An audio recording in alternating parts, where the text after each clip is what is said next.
Értsd meg az ügyfelet, akinek szeretnél valamit eladni, értsd meg jól, és utána viszonyulj hozzá úgy, ami a legtermészetesebb és a legnormálisabban az a helyzetben. Ez itt megint a kulcs. Munkaerő kölcsönző cége volt, és be akart kerülni nagy FMCG gyártó céghez, és végre kapott a lehetőséget a találkozásra, és ami 3-4 napot készült rá, és többet tudott a cégről, mint a beszerző.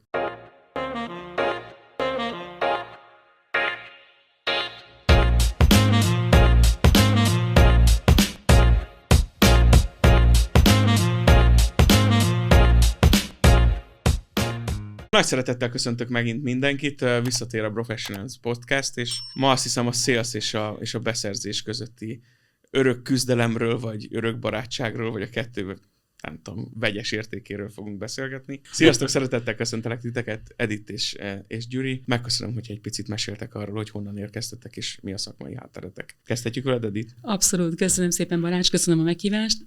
Hajós Edith vagyok, én jelenleg a Generali ZRT-nél dolgozom itt Magyarországon, a beszerzés és ellátási területet vezetem. Korábban is dolgoztam már más pénzintézetnél, bankoknál, illetve még így az ősidőkben a nagy tehát ilyen large scale olajipari beruházások területén Kazahsztánban foglalkoztam anyaggazdálkodással, ami így felöleli a beszerzést, a logisztikát, illetve a raktározást és egy kis minőségellenőrzési feladatkört is. Tehát én egy ilyen múlttal rendelkezem, és egy nagyon picit egyébként volt idő, amikor szélszel is foglalkoztam. És pedig?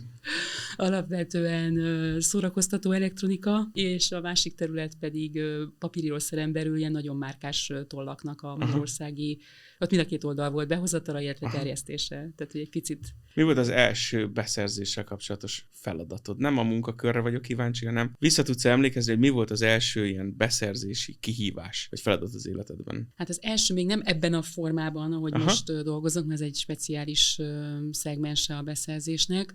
Alapvetően, amikor pont a szórakoztató elektronika és autó hifi témakör, okay. Hogy fel kellett kutatni olyan német és olasz cégeket itt Európában, ez még az ősidőkben volt, tehát így miről beszélünk, a 90-es évek közepéről, hogy kik azok a szolgáltatók, akikhez mondjuk kizárólagoságot lehet Magyarországon szerezni, és akkor ezeket a termékeket forgalmazhatjuk, és hogyan tudunk bejutni a nagy cégekhez, mint a MediaMarkt. Tehát, hogy az egész, a beszerzéstől az értékesítésig át kellett, és ez egy nehéz feladat volt nagyon. Különösen, hogy valószínűleg kevésbé voltál információhoz hozzáférő helyzetben, nagyon mint nehéz ma. volt akkor ez a World Wide Web, AI, és egyéb nem nagyon volt még elterjedt abban az időben, úgyhogy igen, e-mailek, meg ilyen egyéb nehézebb ilyen, nem tudom, szakmai rendezvények, konferenciák, kiállítások, ilyen helyen szereztünk kapcsolatokat. Ma, ha bármilyen beszerzési folyamatban részt veszel, akkor igaz az, hogy mire eljutsz a beszállítóig, addigra igazából már mindent tudsz a beszállítóról? Ahhoz képest, mint amilyen ez, nem tudom, évtizedekkel ezelőtt volt? Abban a formában igen, hogy én pénzintézetnél dolgozok, és multinacionális vállalatnál, ami azt jelenti, hogy nálunk ugye nagyon erős a szabályozás minden irányból. Tehát felügyeleti szervtől, a belső, a külső, ugye nekünk van egy anyukánk Milánóban, tehát így az európai, illetve a grup szabályozás nagyon komoly. Tehát igen, tehát nekünk egy nagyon szigorú, és előre elrendezett folyamat mentén kell a szállítókat átvilágítanunk és ellenőriznünk mindenféle szempontból. Ami legalábbis megtalálható a szolgáltatóknál, tehát az információszolgáltatók adatbázisokban elérhető, azt mi tudjuk a szállítóról. Gyuri, hol kezdted, és hol vagy most? Hát én érdekes, mert én nem beszerzőként kezdtem, bár úgy volt egy felmérés, hogy aki most beszerzőként dolgozik, az oda került, tehát senki sem beszerzőként. De egy ember találtuk, aki beszerző. Ez nagyon igaz. Van beszerzőiskola? Most már van a Corvinus Egyetemen, én is ott van egy posztgraduális képzés, azt mindenkinek ki tudom javasolni. De én mindig marketing szakon végeztem, ami nagyon hasznos egyébként így a beszerzőként a kommunikációban, és aztán mondták, hogy szeretek tárgyalni, odafigyelek a költségekre, akkor jó leszel beszerzőnek, fiam, és végig is hálás vagyok, hogy ezt mondták, mert így lettem beszerző. És most éppen mivel foglalkozol? Ugye én magam szintén beszerzési oldalról jövök, ugye beszerzésvezető voltam egy gyógyszergyártó cégnél, viszont jó ideje már a beszerzőket támogatjuk, képzéssel, tanácsadással, különböző megoldásokkal, illetve a beszerzői bárnak vagyok a tulajdonos a szervezője, ez október 21-én lesz. Ha most valaki ezt 2025-ben nézi vissza, hogyha 26-ban, akkor nappal később valószínűleg, amire a hazai beszerzőket gyűjtjük össze egy több százfős rendezvény során, hogy szakmázunk, építsük típusú kapcsolatokat, és tovább képezzük magunkat. Illetve mellette a beszerzés vagyok a tulajdonosa, illetve ahogy Edith is említette, a beszerző közösségben vagyunk elnökségi tagok. Milyen lépéseken keresztül jutottál el odáig, hogy ma azt mondhatod magadról, hogy sok mindent tudsz a beszerzésről? Mi a karriersztori? Hát ez jó. Az első azzal kezdeném, hogy olyan szép ez a beszerzői szakma, minél több mindent tanulunk, annál jobban jövök rá, mennyi mindent nem tudok. Tehát persze tudásom nő, de az, amit be kéne fogadnom még halmaz, az is nő. Tehát ez egy állandó küzdelem. Ugye én magam nagyon erősen fejlesztettem. Én asszisztensként kezdtem, és dolgoztam egy raktárban is, és már akkor is odafigyeltem, hogy például a raktározásnak kinér, hogyan csinálja, és erre emlékeztem, és próbáltam beépíteni a munkámban. Tehát szerintem egy beszerző nagyon tudatos személy, talán kevés impulzus alapú személy, mint egy értékesítő, és én ezt nagyon jól alkalmaztam, hogy úgy lettem mégis asszisztensből beszerzésvezető, hogy nagyon tudatosan fejlesztettem magam, figyeltem az embereket, elemeztem őket, a helyzeteket elemeztem, a beszállatokat elemeztem, és végül is sikerült ezt így elérni. Van olyan elv, amihez régóta ragaszkodsz, és amiről azt gondolod, hogy ez bizony befolyásolni fogja az összes beszerzéssel kapcsolatos gondolatomat, folyamatomat, vagy bármit, amiben részt veszek most is, és a jövőben is? Az örök elved? Én egy ilyen 3-as sorrendben szoktam felállítani, amikor beszállító kiválasztást. Ugye az első az emberi része, hogyha az nem működik, akkor szerintem ide után így eltávolodnak a... Mit jelent az emberi része, hogy megértitek egymást? Etika, megértjük egymás, partnerség, tisztességes személy, nem feltétlenül értem velem egyet, de bízzak benne. Utána a szakmai rész, hogy tudjam jó, hogy akit behozok a cégembe, vagy ügyfelem, ők szakmailag toppon van, és utána ez a 2 megvan, akkor általában a matek aznak ki szokott jönni, hogy meg tudjunk egyezni az árban. Vagy ez egy téves megközelítés, inkább a beszállítók, nem tudom, deliveryével, vagy aki magát a szolgáltatást végzi? Hát a pályáztatás során mindenképpen, tehát én azt veszem észre, hogy a pályáztatásokon a sales az mindig jelen van, tehát az, aki az értékesítéssel foglalkozik, az a pályázaton részt vesz. Értem, és mi a megélésetek a magyar sales képességekről, vagy a magyar piac, nem tudom, sales megközelítéséről? A salesesek milyenek? Óvatosan csak. Agresszívak, nyomulósak. És ezen könnyű úgy átlátni, tehát, hogy én hogy én is tanultam sales, ugye vannak ezek a trükkök, vagy ez a pszichológia része, de aki szintén tanulta, vagy az nagyon könnyen át tudja látni, tehát, hogy nem dőlve. Én nem szeretem azt, amikor előre betanult módszerekkel, meg szövegekkel jönnek értékesíteni, mert 3 másodperc alatt leveszem, és ezt akkor én nagyon ellenálló leszek, azt nem akarom meghallani. Corporate saleseseknek is kihívás az, hogy tényleg konzultatív selling módszereket használjanak, és megértsék az ügyfelet. Te is így tapasztalod? Hát itt 2 kihívásra küzd egy értékesítő, hogyha ezt a típusú, és én is ezt javaslom, ezt választja. Az első az, hogy személyiségében van olyan intelligens, érzelmi és értelmi oldalról is, hogy képes nem eladni, hanem partnerséget és támogatni a partnert, a másik, hogy olyan a termék. Tehát egy irodaszernél még nehéz behozni ezt a tanácsadó értékesítőt. Nálatok, ugye egy emelkedő szolgáltatásnál, és amúgy is ilyen neves vállalat vagytok a szakmában, nektek ugye ezt könnyebb megtenni. Itt azért le van korlátozva egy értékesítő. Tehát, nekem az a egyik legfontosabb, hogy az értékesítő először ne eladni akarjon, hanem ismerje meg az ügyfelet, az ügyfélnek mik az igényei, és egy ilyen megoldást kínáljon arra az igényrendszerre, ami van. És én azt látom, hogy ez nem egy előre tervezett valami, mert ő tényleg próbál alkalmazkodni ahhoz, hogy nekem mi az igényem, és annak próbál tényleg, hogy egy win-win helyzet alakuljon ki, tehát hogy ne csak értékesítsük és növeljük a profitot, hanem benne az, hogy igen, én ezzel meg akarom oldani azt a feladatot, segíteni akarok nektek. Ha van egy ilyen üzenet, az sokkal jobb az együttműködés. Ha már win-win, mi a saleseseknek? Hát ha nem is a bibliája, de amit minden nap megnyitnak, az a pipeline. Milyen dílek vannak benne, hogy áll, hogy halad. Azt hiszem, egészen őszintén elmondhatom nektek, hogy sokszor rájövök a folyamat végén, hogy nem ott volt a pipeline-ban az a deal, ahol én gondoltam, nem 60% volt a valószínűsége, hogy azt lezárjam, hanem csak 30%. Én, hiába tagadom, belül valószínűleg azt éreztem, hogy jó lenne ezt minél előbbre lögdösni, és ezért azt gondolom, hogy az elmondható, hogy a salesesek megpróbálják a díleket viszonylag rövid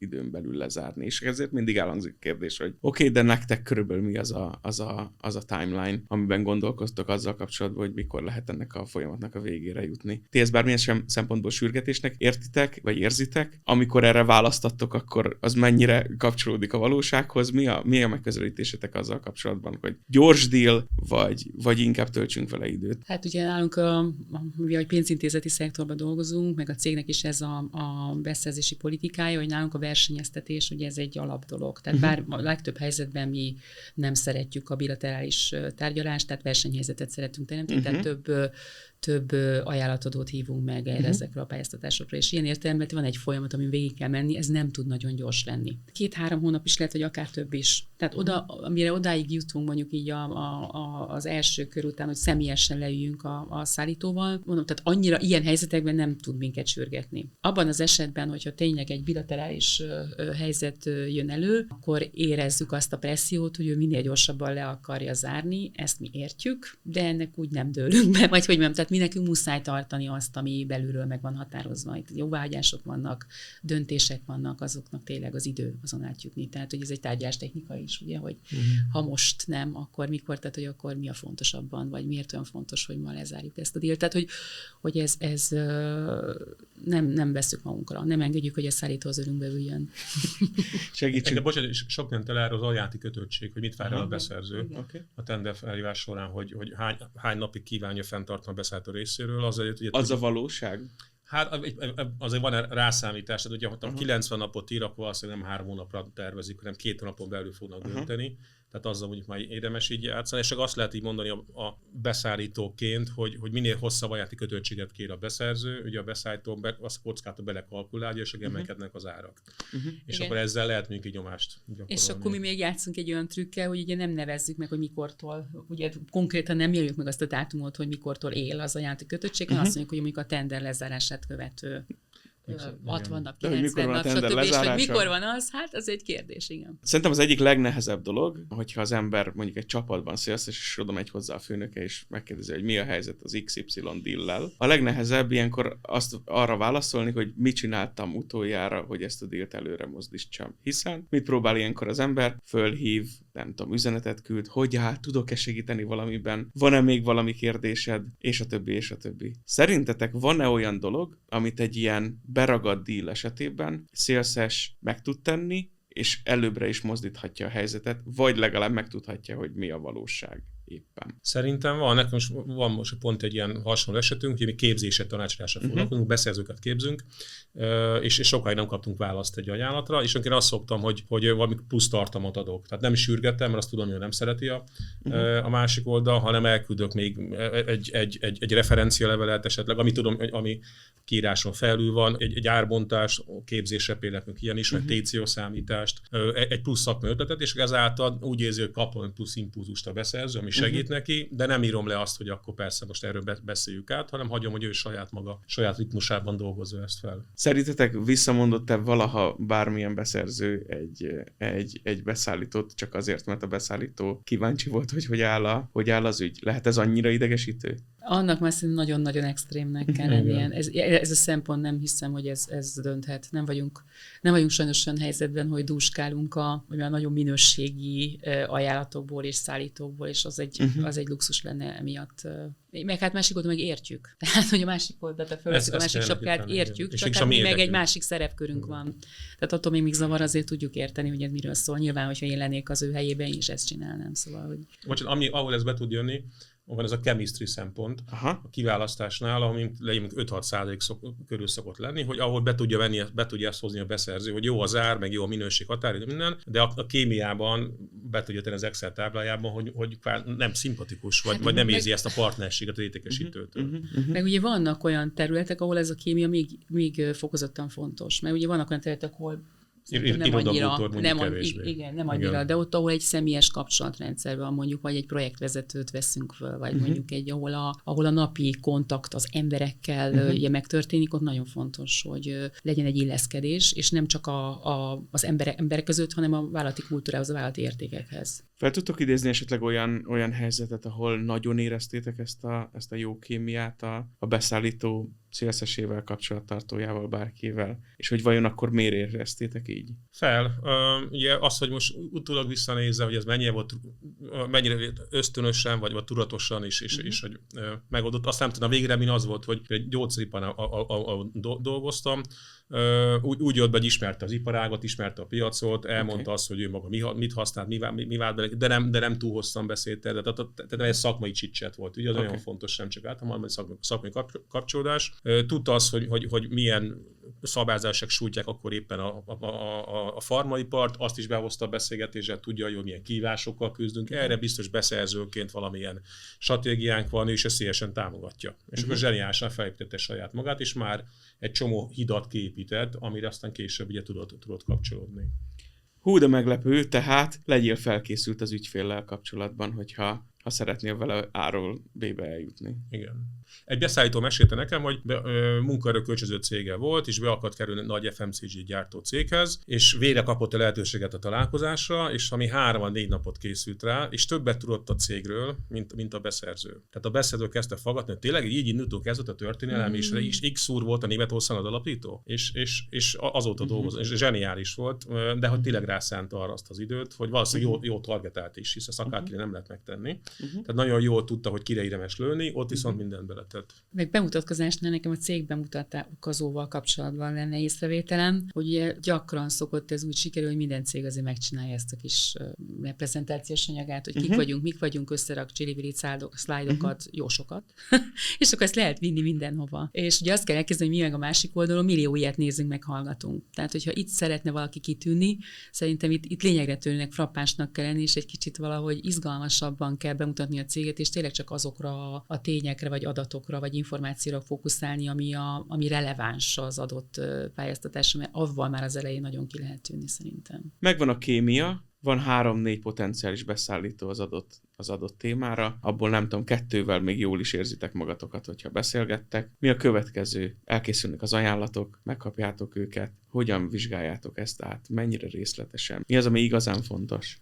Hát tehát nálunk alapvetően egy elkülönített eljárás van. Az azt jelenti, hogy a szakmai és a kereskedelmi ajánlatokat külön kérjük be, mert az értékelő bizottságnak van egy szakmai része és egy kereskedelmi része, és ugye ezek külön történnek. Tehát magyarul nálunk az igénylő szervezet, vagy ezek a büdzségazdának, vagy a szakterületnek, tehát ő végzi a szakmai értékelést, mielőtt még tudná az árat. Tehát nem akarjuk semmilyen módon, hogy az ár befolyásolja, hogy tényleg a döntés az csak az ő részükről csak szakmai legyen. Ez az egyik oka, a másik meg nyilván a transzparencia, még csak véletlenül se kerüljenek, hogy mondjam, az árak olyan kézbe, amit nem szeretnénk.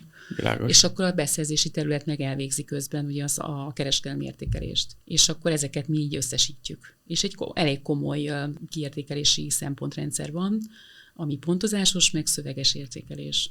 És ezzel kapcsolatban egyébként van egy nagyon jó élményem, mert ugye ezt vagy azért nehéz megcsinálni jól a belső kollégáknak is, és volt egy olyan eset, amikor a marketing területtel dolgoztunk együtt, és megkaptuk ezeket az értékeléseket, és akkor az egyik cégnél egy ilyet láttunk, hogy megvolt a pontszerű értékelés, jött a szöveges értékelés, és azt volt odaírva, ismerjük. Úgyhogy ebből kellett nekünk főzni, úgyhogy nekünk van egy fehér táblánk, és akkor ezeket a beszerzési aranyköpéseket gyűjtjük, és ez egy nagyon nagy betűvel ott van, hogy szállítóértékelés magas fokon ismerjük. Tehát nem tudom, hogy ez neked van-e valami hasonló élményed. Na, de a lényeg, hogy ez a Józsi az, aki eddig is dolgoztunk, ez körül az a kategória. és ezt követően ha megvan a szakmai értékelés, nálunk az egy KPI egyébként a grup beszerzéstől is, hogy a legtöbb esetben próbáljuk kiválasztani azt a szállítót, aki a legjobb szakmailag is, és a legjobb árat is adta. Tehát ezt külön mérik, hogy hány eset van, amikor ez teljesül. Tehát, hogy mi törekszünk arra, hogy ne csak az ár számítson. Tehát, hogy ez az előítélet szerintem a beszerzéssel kapcsolatban, hogy csak az ár, ez már rég megdőlt. Én mindig azt szoktam mondani, hogy egy adott szolgáltatási színvonalon keressük a legkedvezőbb árat. Főleg egy szolgáltatás beszerzésnél. És tud érvelni a szakterület, hogy pontosan azért, mert nem csapányat vagy tollat veszünk. Tud érvelni a szakterület, hogyha esetleg van egy olyan szolgáltató, akinek tényleg olyan szuper a szakmai tartalom, amit ő kínál, és egy picivel drágább, akkor ő érhet azért, hogy miért éri meg az a különbség, azt az árdifferenciát is, akkor mi azt mondjuk, hogy rendben, értjük. Mennyire kell értenie az adott területen dolgozó beszerzőnek a szakmai igényeihez? Hát igen, pont ezzel gondolkodtam, amit ugye Edith mondott, hogy itt különböző iskolák vannak, illetve attól függ, hogy milyen iparágban, milyen helyzetben dolgozik, alapanyagbeszerző vagy indirekt beszerző. Ha két borítékos eljárás van, vagy elkövetett eljárás van, az mondjuk a vállalatoknak kb. 30%-nál szokott előfordulni, ott a beszerző alapvetően inkább a gazdasági részére fókuszál. De hogy tudjon érdemben tárgyalni, ugye, ahogy most egy kockát szerzel, vagy egy poharat, át kell látni a szakmailag is azt a terméket. Nekem az a tapasztalatom, hogy a jó beszerző azt szereti azt, amit csinál, hogy idő után beleássa magát, és úgy fog tudni igazából érdemben tárgyalni a szakterülettel is, hogy az elvárás, meg a beszállító is mit tudnak nyújtani, hogy nem teheti meg azt, hogy csak azt nézi, hogy 1 forint, hanem bele kell menni azt, hogy miből áll össze az a termék. És ez a kihívás a beszerzésben, hogy egy indirekt beszerző beszerez a kockátok ez a WC papírig, adótanácsadásig mindent, és hogy mindegyikhez annyira érteni. Egy pillanat, hadd mondjak el, nekem volt egy naptárt szereztem be, és akkor mindenbe belementem, milyen papír, milyen merítésű, samoás színnel, opacitás, amit el tudsz képzelni. Szavak, amiket nem is értek. Én ezt el szoktam így mondani, jó hangzik egy podcastban az egy levetetés. És akkor beszélt, azt mondta, persze semmi gond, a kapitális soromszegővel tudnak még esetleg hatékonyabbá tenni a dolgot. És akkor ráhagytam, hogy a kapitális soromszegő, az ne legyen benne, igen. És kiderült, egy nagyon fontos dolgot hagytam ki a naptárból, mert ez az a kis picike kis ilyen textil, amit becsúsztatunk a gerinc mögé, ami összetartja, hogy írkafűzésnél ne jöjjön szét az a termék. És akkor egy fél év után így kezdett szétfoszlani. És a kapitális soromszegővel egy nagyon komoly hibát vétettem el, hogy pont arról mondtam le. Szóval, hogy mindig van az, amivel a beszállító meg tudja fogni a beszerzőt. Itt az a kérdés, hogy törekszik erre, vagy inkább szakmailag képzi őt, inkább partnerséget épít fel, ezáltal bizalmat épít, és akkor a végérösszessége mindenki jól jár. Igen, ez a kérdés, hogy mi indirekt beszerzést csinálunk, ugye pénzintézetek vagyunk. Ezt ilyen kategória menedzsmenttel is meg lehet oldani, tehát nálam például a beszerzőim úgy vannak, hogy egy-egy szakterületre vannak specializálva, valaki ugye az IT-ra, valaki a facility managementre, valaki a marketingre, vagy a HR szolgáltatásokra, tehát hogy akkor annak azért ő legyen a tudója, és én is azt gondolom, hogy valamilyen szintig azért kell, hogy szakmai ismeretekkel rendelkezzen. Kell ismerni a piacot, a piaci résztvevőket, a szolgáltatások tartalmát, az árazási struktúrákat, azt, hogy éppen milyen gazdasági trendek vannak, tehát különben nem tudunk beszerezni, tehát nem elég csak a kereskedelmi rész kifejezetten, tehát az nagyon kevés. Egy egészséges működésnél mi a felelősségi viszony a beszerzés, illetve a szakma között? Kiválasztanak egy szolgáltatót, mindenki a legjobbat akarta, de valahol félre megy a dolog. Maradjunk a szolgáltatásoknál, talán az a legbonyolultabb ilyen szempontból. Eltelnek hónapok, mióta elindult a szolgáltatás, és kiderül, hogy ez valahol nem stimmel, valahol valaki valamit félreértett. Ilyenkor el tudom képzelni, hogy valamilyen mutogatás elindul. Hogy vannak elválasztva a felelősségek? Itt azért lehetünk most őszinték, ugye? Milyen szintű mutogatás indul? Én most tényleg indirekt beszerzés pénzintézeti szektorról tudok nyilatkozni, itt tényleg elválnak. Tehát onnantól kezdve, hogy megkötöttük a szerződést, a szerződés gazdája a szakterület. Tehát ő tartja a kapcsolatot a szállítóval, ő teljesítésigazol, tehát az egész rész ugye az nála van. Ha ez elmegy, általában nem is szoktak ránk mutogatni, hogy mi választottuk ki, mivel hogy közösen választjuk ki. Tehát maga az egész szállító kiválasztási folyamat úgy van kitalálva, hogy ez egy közös törekvés, és valamilyen módon azért szerint mégiscsak a szakterület van jobban benne, hiszen a szakmai értékelést, hogy ez a szállító képes-e teljesíteni, azt valahogy ő ítéli meg. De mi ezt máshogy kezeljük, tehát hogy úgy próbálunk egyébként, a beszerzésnek ebben szerintem az a szerepe, hogyha egy ilyen történet előfordul, akkor hogyan tudjuk mondjuk a szállítót hamar lecserélni, vagy abban az átmeneti időben hogyan tudjuk arra ösztönözni, hogy valamilyen módon még addig is teljesítsen. Vagy hogy mondjam, tehát ez a fajta kockázatkezelés az viszont beszerzési. Kihozni a legjobbat a már rossz helyzetből. Igen. Itt szerintem a kulcs, hogy valahogy ezt elkerüljük, mert tényleg ez a jó megoldás. Ugye amivel küzd egy beszerző, hogy nagyon sok példát Edith is mondani, hogy milyen nagyon rövid alulspecifikát, most fogalmazunk így, igényekre kell valami beszerzést elindítani. Nekem a kedvenc példám az ott, amikor azt mondták, hogy kell egy jó toll. Mi az, hogy jó toll? Szépen írjon.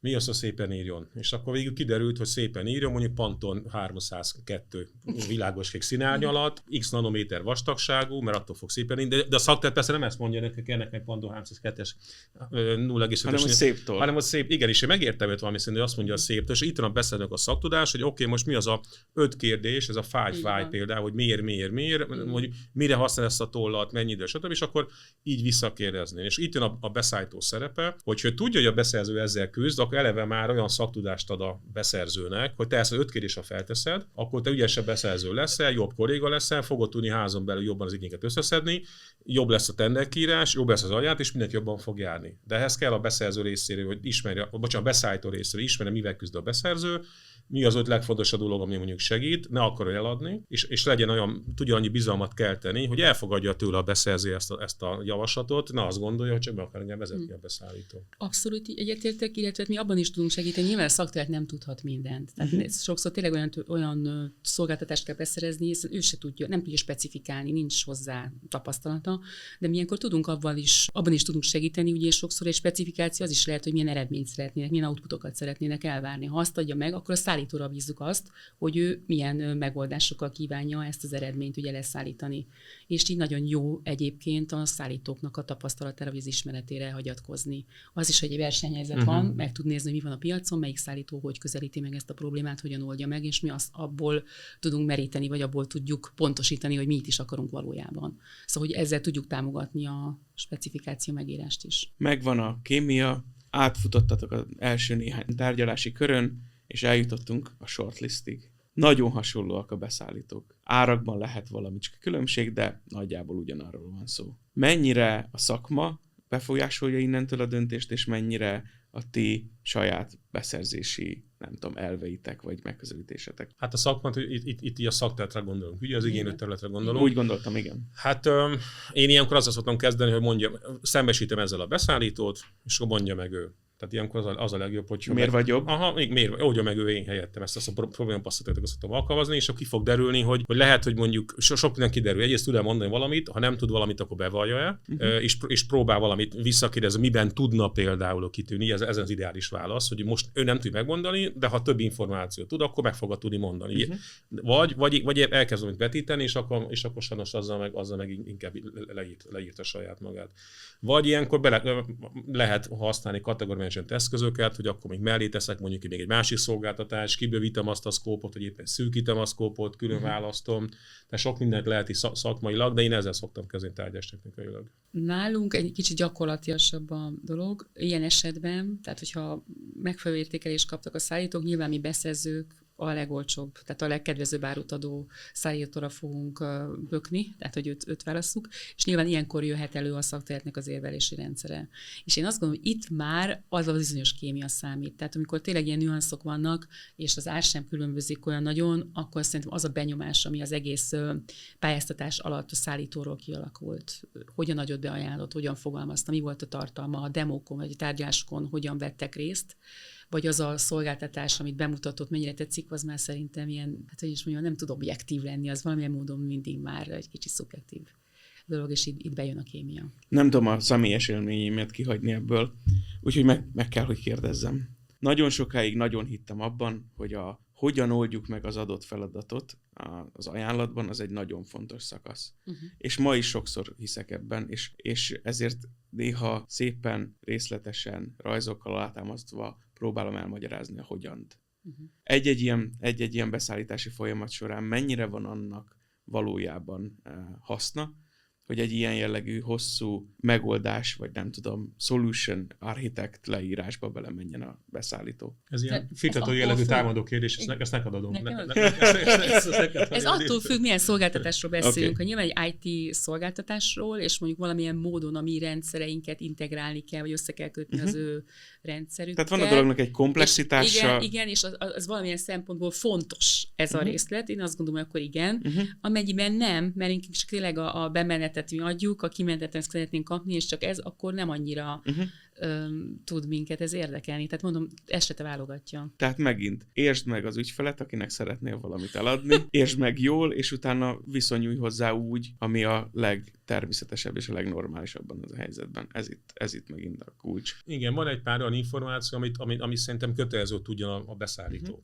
Az egyik az, hogy például, hogy 2 borítékos eljárásra van, vagy nem. A másik az, hogy van egy előminősítési szakasz. A harmadik az, hogy végén hány beszélt tárgyanak személyesen.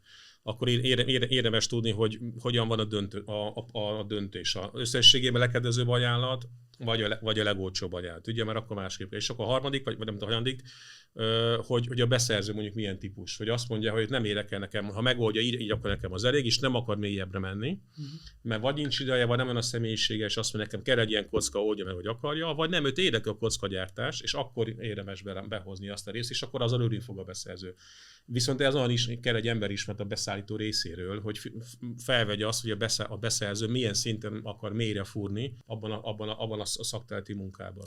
De én a beszállító helyében kérdeznék.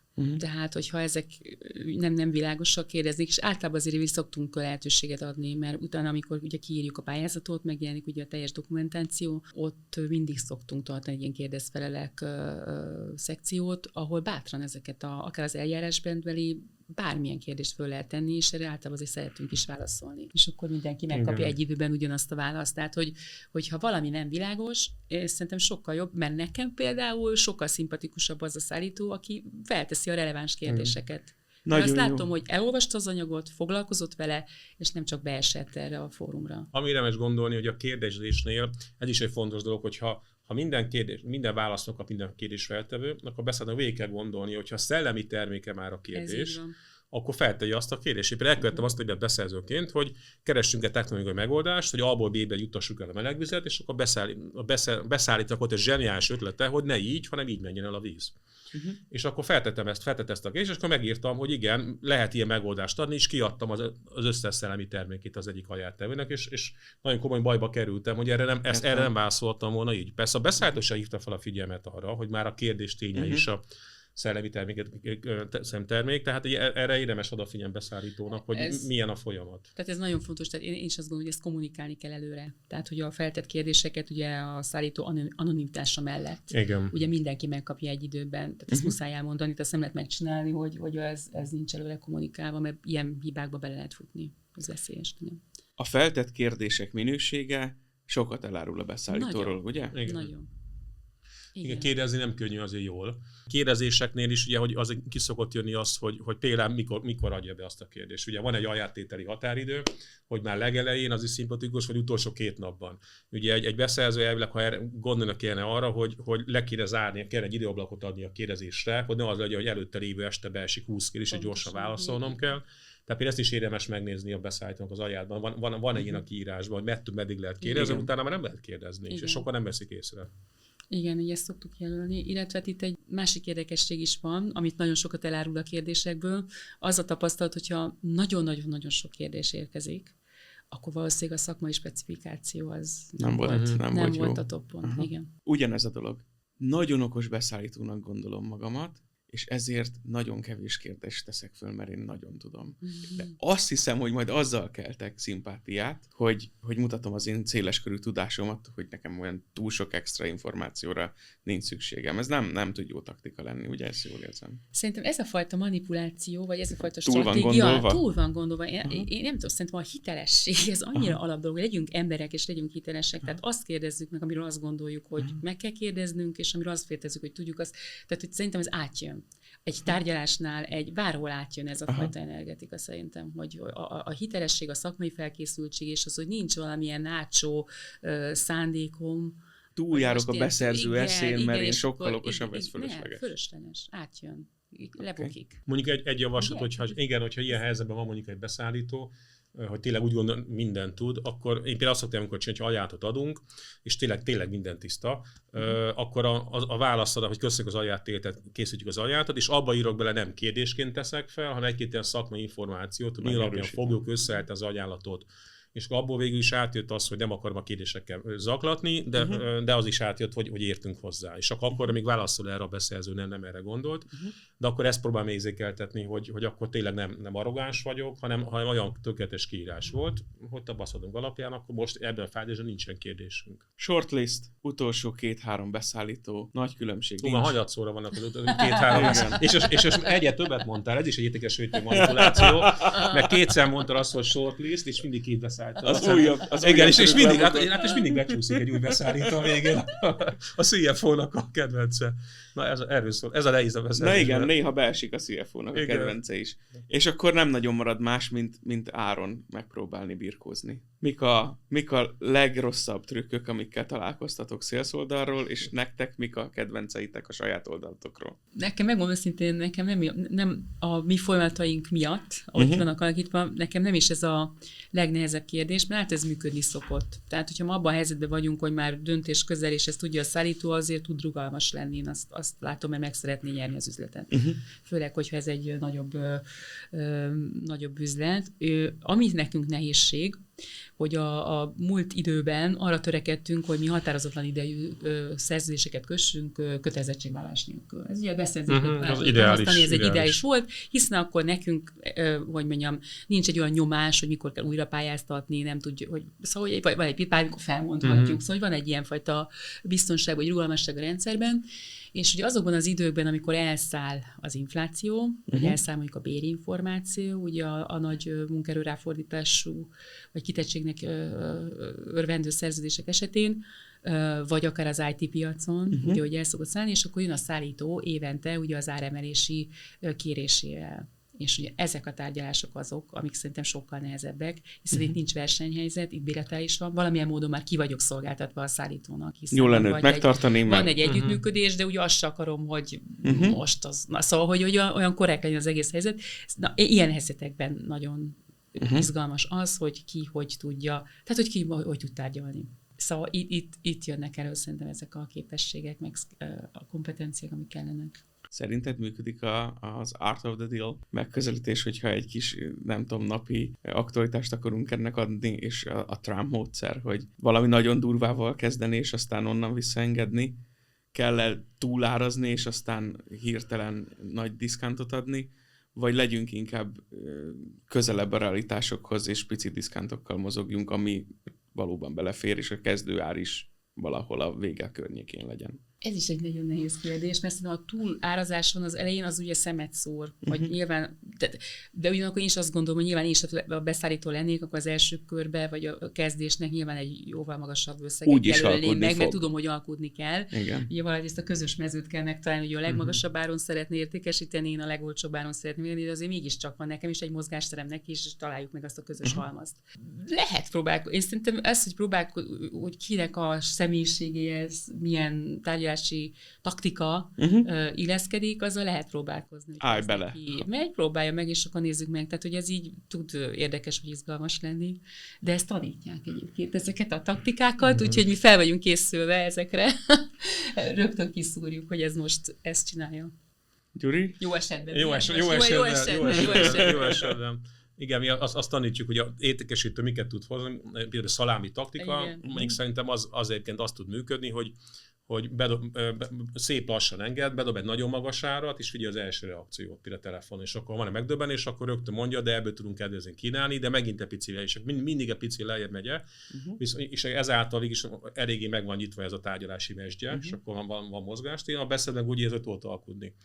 Ugye titkokat nem lehet elárulni, bár persze nagyon szeretjük a titkokat, de mégis az köztudott, hogy egy beszerzőt azért, ami alapján mérik, az általában a megtakarítás. Indirekt területen, direkt területen, mondjuk az ellátás biztonsága, logisztikai szempontok, készletszint, PO kiadás gyorsasága, mennyisége, de mondjuk indirekt területen mondjuk általában a saving alapján, hogy még mindig hogyan.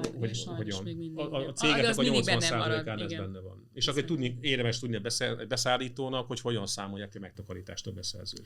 Hát ez az, mert ugye ez többféle lehet, hogy mihez viszonyítjuk. Ugye nálunk ilyen 3 viszonyítási alap van, hogyha egy olyan szolgáltatást veszünk meg, amit korábban is, akkor nyilván az előzményes árakhoz viszonyítunk, van a büdzséhez, tehát a tervezéshez képesti, illetve van az első körben elért legkedvezőbb ár, vagy átlagár, tehát általában ez a 3 alap, amihez hasonlítunk, de alapvetően nekünk a büdzsé az, ami köt. Itt meg ugye eljöjjön az a kérdés, hogy mennyire pontos a büdzsétervezés, ugye?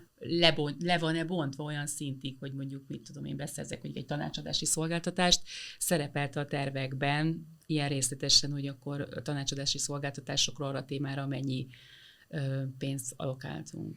Vagy múltkor egy zseniális ötletet beszállító részéről, hogy embert kerestünk egy beruházásra, szolgáltatás, ott ugye van egy OPEX büdzsé, a működési költség, ami általában szűkebb, mint egy CAPEX, egy beruházási büdzsé, ott az OPEX-et általában szigorúban veszik, a CAPEX-et el lehet több évvel is sütni, és akkor azt mondta, hát ha ez beruházásra van, akkor ezt ugye számoljuk egy CAPEX-ként, és úgy jöttem az anyától, hogy abban a büdzséből tudtuk megfinanszírozni. És ezt már is megoldotta a beszállító, hogy a büdzséhez képest beleférjünk a költségkeretbe. Ha van kémia, és működik a beszélgetés, akkor föl lehet tenni további kérdéseket, ami alapján jobban megértiteket, és ha jobban megértiteket, akkor lehet, hogy jobban is tud ajánlatot tenni. Igen, illetve itt amit lehet tárgyasítani, hogy ha túl sokat kérne, akkor ugye be tud zárkozni a másik fél, hogy inkább mondja a dolgokat, hogy elmondja, hogy legutóbb ilyen helyzetben azt a megoldást láttam, és akkor betolsz szép finoman egy olyan dolgot, ami elgondolkodtatja a beszerzőt. Látok most valami trendet, amiben változott a beszerzés az elmúlt pár évben, és amit a jövőben is látok megvalósulni?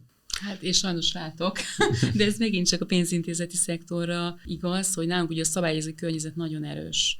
Tehát, hogy olyan mértékben tolódik el a szállító átvilágítása. Tehát, hogy most már nem csak a pénzügyi stabilitását nézzük, hanem vizsgáljuk ugye fenntarthatósági szempontokból, vizsgáljuk reputációs szempontból, vizsgáljuk ugye DORA, tehát IT security szempontból, vizsgáljuk a pénzügyi bűncselekmények elleni szabályozás is nagyon korrekt. Tehát, hogy ilyen szempontból van-e róla valamilyen hír, olyan információ, bármi, a tulajdonosi kör kicsoda, hogy annyira elterelődött ebbe az előminősítésbe, hogy gyakorlatilag alig marad időnk, hogy konkrétan a magáról a témáról, tehát az ajánlatról, a szakmai tartalomról és az árról beszéljünk. Tehát, hogy valahogy én ezt a fajta eltolódást látom, amit egyik oldalon értek, nagyon nehezen tartom kivitelezhetőnek, illetve nagyon drága ezt kivitelezni, ezt a fajta átvilágítást. Miben változott a beszerzés mostanában? Mi az, ami a jelenlegi környezetben szerinted a legfontosabb?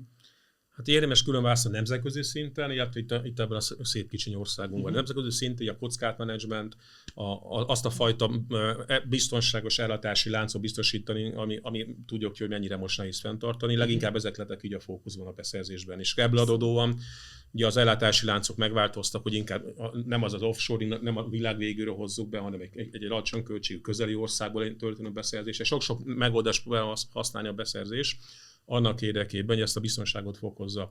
Ami szerintem érdekes lehet, és itt van egy személyes érintettségünk is, megalakult, hogy ez a Hungarian Procurement Community, ez a magyar beszerzők közössége, aminek ugye Edith is elnökségi tagja, én az elnöke, és ugye az a célunk, hogy a hazai beszerzői szakmát valamilyen irányba támogassuk, vigyük, összefogjuk a hazai beszerző közösségét, és most már ma reggel legutóbb több 260 tagunk van, akik szeretnének valamit tenni a szakmáért.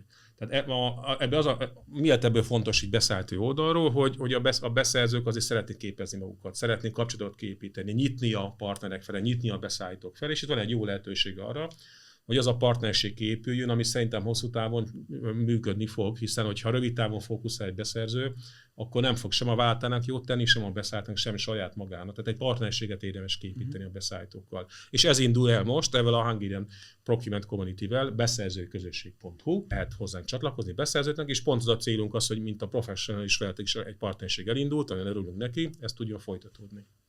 Miket fogtok csinálni? Lesznek... Azért most szép otthon lecsempésztem, ugye? Még a professzionál. Nagyon átvezetted, tökéletesen. Ez most fogunk csinálni, tehát én különböző streameket hoztunk létre, közvéleménykutatás alapján, hogy mik azok a témák, amik legjobban is érdeklik a tagokat, és mondjuk, hogy szerintem a témaválasztás nem meglepő.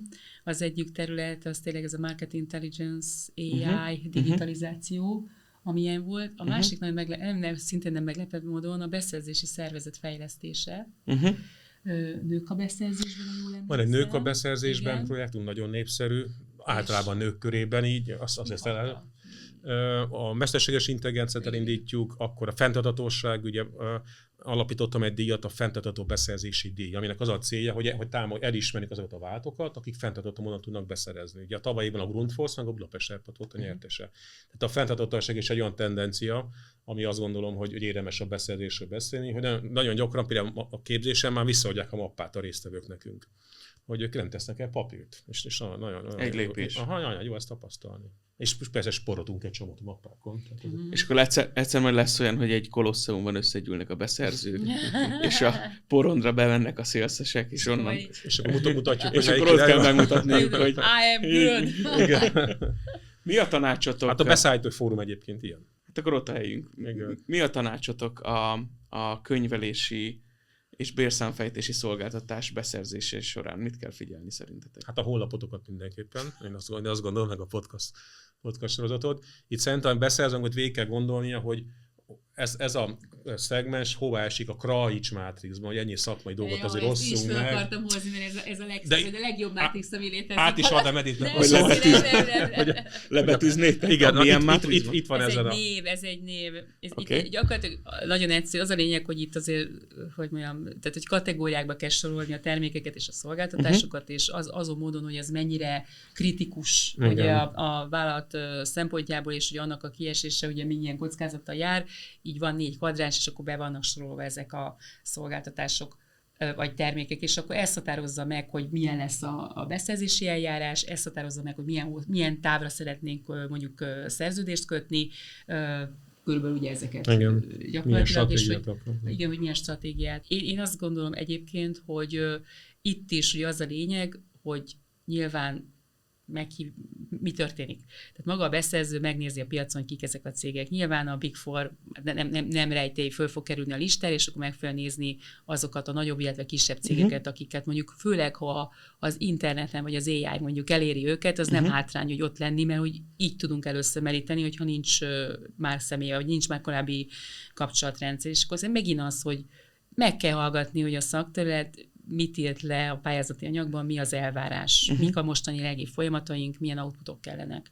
És szerintem, hogyha erre jó választ tud adni, van benne egyfajta illeszkedés, rugalmasság, akkor nem lehet rossz a szolgáltatás. És szerintem azért ezeken túlmenően azért árérzékeny. Miért? Milyen értelemben gondolom ezt? Tehát nyilván ez a szolgáltatás, vagy ez a folyamat egy nagyobb cégnél már a belső körösen ugye megvan. Tehát, hogy ugye ez in-house, ez létezik. Tehát, hogyha mi ezt ki akarjuk szervezni valamilyen oknál fogva, ugye több rendszer lehet, létszámot kell mondjuk csökkenteni, vagy költséget kell megtakarítani, igen. Ugye általában ezek szoktak legfőképpen felmerülni, akkor hogy ezt a célunkat el tudjuk érni, ez nagyon fontos. Tehát vajon olcsóbb lesz a kiszervezett szolgáltatás, mint a bent lévő, második, vagy ha nem olcsóbb, akkor jobb minőségű lesz-e, és hogy mennyire veszítjük el a kontrollt a folyamataink mellett, mennyire van rálátásunk, mennyire veszítjük el a tudást ezzel kapcsolatban, szóval ezek a fő kérdések szerintem. Esetleg mennyire veszítitek el a kockázat felelősségét,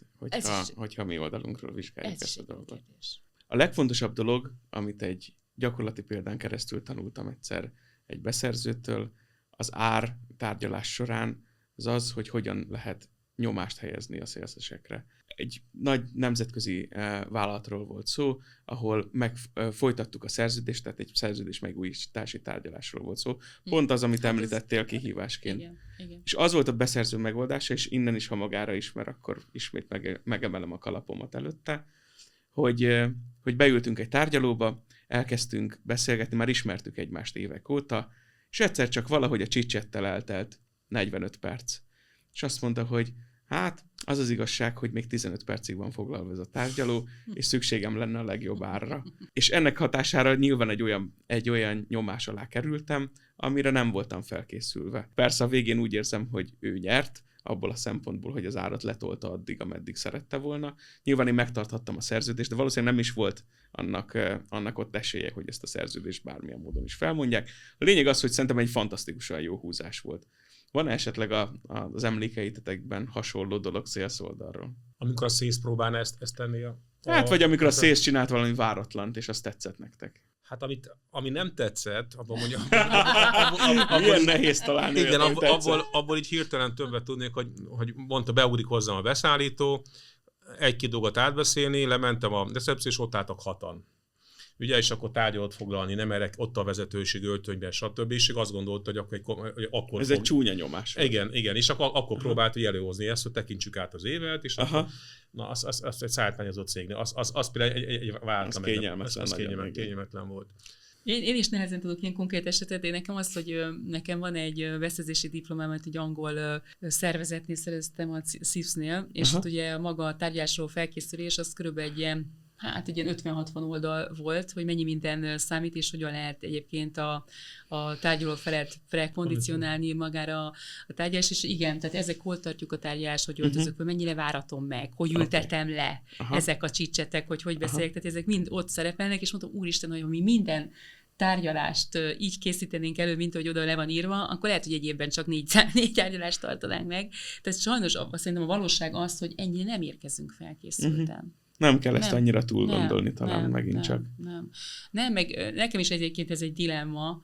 Én azt gondolom, hogy akivel hosszú távon akarunk együtt dolgozni szállítóval, hogy ez az élni és élni hagyni. Tehát én nem akarom azt, hogy a szállító ne éljen meg, vagy ne legyen profitja. Én nem vagyok profit ellenes általában. Tehát én azt gondolom, hogy ennek tényleg olyannak kell lenni. Tehát nem nyírhatom ki a szállítót, ha kinyírom, hogy fog nekem minőségi szolgáltatást nyújtani. De hogy ezt hogy lehet tényleg ezt így egyensúlyba tartani, az talán. Én azt szeretem egyébként egy ártárgyalásnál, hogyha ő alátámasztja, hogy miért annyi az annyi. Tehát, hogyha úgy érkezik, hogy megfigyelj, ennyi nekem a bérköltség, egy open book, ennyi nekem nyílt könyv, ennyi nekem a bérköltsége, ennyi ez, és igen, szeretnék 5% profitot 10-et rárakni. Szerintem ez egy korrekt dolog. Az az észrevettem, milyen számokat mondott el itt, ugye, hogy 5%. De figyelj, de most, tényleg, és az akkor úgy megértem, hogy figyelj, nekem így áll össze, és akkor az már egy olyan alap, ami lehet szerintem korrektül tárgyalni. És akkor én sem akarom azt majd, hogy jó, hát akkor tartsuk meg a generálit, nem baj, majd még te fizetsz nekünk, hogy nálunk dolgozhass. Szóval szerintem ez. Szóval létezik a win-win. Szerintem igen. De valahol nem kell win-win. Tehát, hogy azt is tudjuk, hogy attól függ, hogy milyen, ez megint attól függ. Ugye a Krajcik modell... Miért rámutatsz, hogy nincsen win-win?